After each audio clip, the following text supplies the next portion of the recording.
اعوذ باللہ من الشیطان الرجیم بسم اللہ الرحمن الرحیم سبح اسم ربک الاعلی۔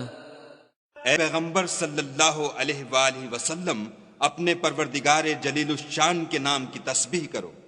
الذی خلق فسوی جس انسان کو بنایا پھر اس کے اعضاء کو درست کیا، والذی قدر فہدی اور جو اس کا اندازہ ٹھہرایا پھر اس کو رستہ بتایا، والذی اخرج المرعی اور نے چارہ اگایا، فجعلہ غثاء احوی پھر اس کو سیاہ رنگ کا کوڑا کر دیا۔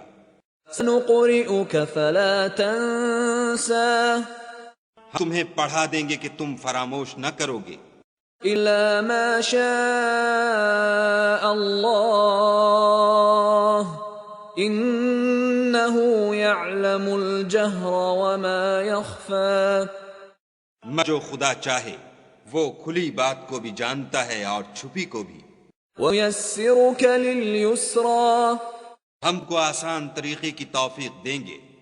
ذَكِّرْ إِن نَّفَعَتِ الذِّكْرَى سو جہاں تک نصیحت کے نافع ہونے کی امید ہو نصیحت کرتے رہو۔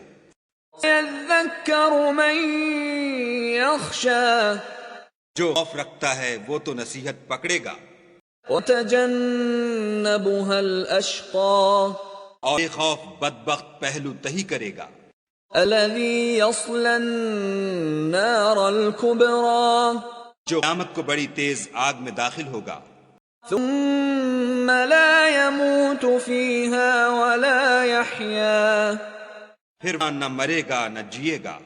قَدْ أَفْلَحَ مَن تَزَكَّى بیش وہ مراد کو پہنچ گیا جو پاک ہوا وَذَكَرَ اسْمَ رَبِّهِ فَصَلَّى اور پروردگار کے نام کا ذکر کرتا رہا اور نماز پڑھتا رہا۔ بَلْ تُؤْثِرُونَ الْحَيَاةَ الدُّنْيَا مگر لوگ تو دنیا کی زندگی کو اختیار کرتے ہو، وَالْآخِرَةُ خَيْرٌ وَأَبْقَى حال آخرت بہت بہتر اور پائندہ تر ہے۔